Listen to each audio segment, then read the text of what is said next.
70 साल का बिगड़ा 7 साल में ठीक नहीं हो सकता। अनिल विज। आंगनवाड़ी वर्करों का नाजायज प्रदर्शन, चोरी पकड़ी गई तो पटवारी मचा रहे शोर। हरियाणा के गृह मंत्री अनिल विज ने भ्रष्टाचार को लेकर कांग्रेस पर तंज कसा। उन्होंने कहा कि 70 साल का बिगड़ा हुआ 7 साल में ठीक नहीं हो सकता। सोनीपत में हैफेड के गोदाम में गेहूं पर पानी का छिड़काव के मामले पर बोले कि हम किसी भी भ्रष्टाचारी को भ्रष्टाचार नहीं करने देंगे। किसी भी विभाग में गड़बड़ी सामने आने पर सख्ती से कार्रवाई की जा रही है। भ्रष्टाचार को रोकने के लिए सख्ती करते हुए बहुत पाबंदियां लगाई गई है। हमने बहुत कुछ ठीक कर दिया है। विज भाजपा की गोहाना हल्का की निगरानी कमेटी के संयोजक गुलशन विरमानी के बेटे साहिल के विवाह समारोह में शिरकत करने के बाद पत्रकारों से बातचीत कर रहे थे। विज ने आंगनवाड़ी वर्करों के प्रदर्शन को नाजायज बताया। अनिल विज ने कहा कि राज्य की आंगनवाड़ी वर्करों का प्रदर्शन नाजायज है। राज्य की आंगनवाड़ी वर्करों को देश में सबसे अधिक मान दे दिया जा रहा है। नाजायज मांगे नहीं मानी जाएंगी, नाजायज होगा तो सुना जाएगा। विज ने कहा कि पटवारियों की चोरी पकड़ी गई तो शोर मचा रहे हैं। सोनीपत पुलिस द्वारा उग्रवादियों को पकड़ने पर उन्होंने पुलिस प्रशंसा की। उन्होंने इसे पुलिस की बड़ी उपलब्धि बताया। उन्होंने कहा कि हरियाणा में इसी माह 1250 चिकित्सकों की नियुक्ति की जाएगी। विज ने दावा किया कि जिन 5 राज्यों में विधानसभा चुनाव चल रहे हैं वहां भाजपा की सरकार बनेगी। पहले नारे देकर और भावनाओं को भड़काकर चुनाव होते थे, अब विकास पर चुनाव हो रहे हैं। भाजपा हरियाणा में नगर निकाय को लेकर तैयार है। डंके की चोट से चुनाव लड़ा जाएगा। इस मौके पर सांसद रमेश कौशिक, गन्नौर से विधायक निर्मल चौधरी, जजपा के वरिष्ठ उपाध्यक्ष डॉक्टर केसी बांगड़, गुलशन विरमानी, इंद्रजीत विरमानी आदि मौजूद रहे। दलाने की कोशिश हमारी पुलिस पूरी तरह से सतर्क है और ये बहुत बड़ी उपलब्धि है। पहले भी सोनीपत पुलिस ने पकड़े थे जो आतंकवादियों को मदद करते थे और ड्रग्स का काम करते थे। सोनीपत पुलिस ने पकड़े और अब भी सोनीपत पुलिस ने पकड़े। बहुत बड़ी उपलब्धि है और बहुत कुछ जो था इसके आगे और भी जो निकलेगी बातें हम निकालेंगे।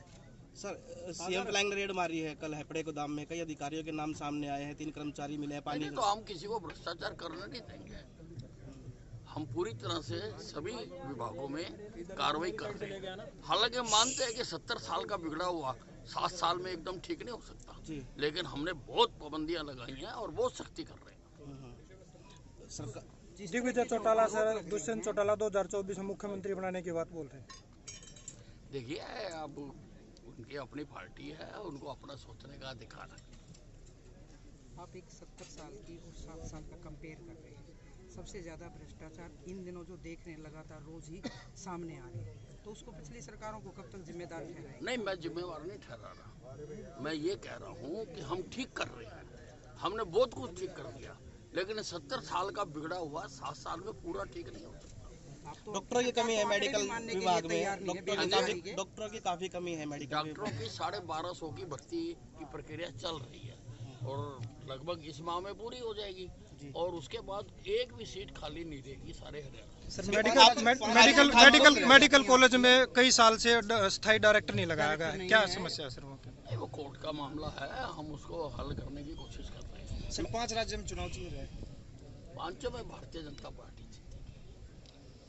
भारतीय जनता पार्टी ने प्रधानमंत्री नरेंद्र मोदी जी ने राजनीति की दिशा बदल दी है। पहले होते थे चुनाव भावनाओं को भड़काकर, नारे देकर, लोगों के जज्बातों से खेल कर, लेकिन अब चुनाव होता है खाली विकास के नाम पर और विकास राह दिखाई। नरेंद्र मोदी ने हिंदुस्तान का सारे विश्व में एक नाम पैदा किया है, तो जनता इस बात को जानती है। और आप देख लेना कि लोगों ने जो मर्जी भाषण दिए हों, जो मर्जी घोषणाएं की हों, लेकिन मतदान केंद्र के अंदर जाकर आदमी वोट कमल के फूल भारतीय जनता पार्टी को ही डालता है। लेकिन कहीं ना कहीं जो सर्वे है, अपना सर्वे बता रहे हैं। अब कोई क्या कह रहा है उससे मुझे कुछ नहीं लगता। निकाय चुनाव होने हैं हरियाणा में कई सीटों पर, तो किस तरह की तैयारियां हैं अब उनको लेके? बिल्कुल पूरी तरह से हमारी तो जो सेना है भारतीय जनता पार्टी की जी, ये कभी बैरकों में नहीं जाती है कि काम खत्म हो गया 5 साल के लिए बैरकों में चले जाओ। ये तो हमेशा मैदान में रहती है जी। तो कोई चुनाव आ जाए, हम पूरी तरह से तैयार हैं, पूरी तरह से लड़ेंगे और डंके की चोट पर सभी नगर पालिका जीतेंगे। जिस तरह से हरियाणा में कटे, बिल्कुल मिलजुल कर चलेंगे। तो पार्टी सिंबल पे लड़ा जाएगा, मिलजुल कर चलेंगे। कुछ बातें पार्टी लेवल पर तय होती है, उनको वहाँ तय कर लेंगे। चलिए ठीक है सर, थैंक यू। और पूछना कुछ? आप सर भर्ती प्रक्रिया इतनी भर्ती क्यों हो जाती है? अपने देखिए, अब पूरी तरह से हमने इतनी भर्तियां की हैं, लगभग 80,000 लोग हमने भर्ती की है। बीच बीच में कहीं कहीं पर व्यवधान आ जाते हैं और उनको भी हम हल कर रहे हैं और हम पकड़ रहे हैं, किसी बाहर लेने नहीं पकड़े हैं। अगर कोई गलत कर रहा था तो उसको हमारे अधिकारियों ने पकड़ा जाकर और हम उनको सबक सिखा रहे हैं और इस बीमारी को हम पूरी तरह से ठीक कर रहे हैं। सर दिन पर दिन आशा वर्कर ये प्रदर्शन कर रहे हैं। देखिए, आशा वर्कर का जो है बिल्कुल नाजायज प्रदर्शन है। हरियाणा की आशा वर्कर को सारे हिंदुस्तान के प्रदेशों से ज़्यादा मान दिया जाता है और जो जायज़ मांगे होती है वो मानते हैं, वो मैं बिना मांगे भी देता हूँ। मैं खुद कर्मचारियों के लिए लगातार प्रयास करता रहता हूँ और मैंने बहुत सारी सुविधाएं दिलवाई हैं। जो जायज़ मांग होगी वो मैं सुनूंगा, लेकिन नाजायज़ मांग को लेकर अगर करते हैं वो गलत है। सर पटवारी भी हमने उनकी चोरी पकड़ी है, अब वो शोर मचा रहे हैं, तो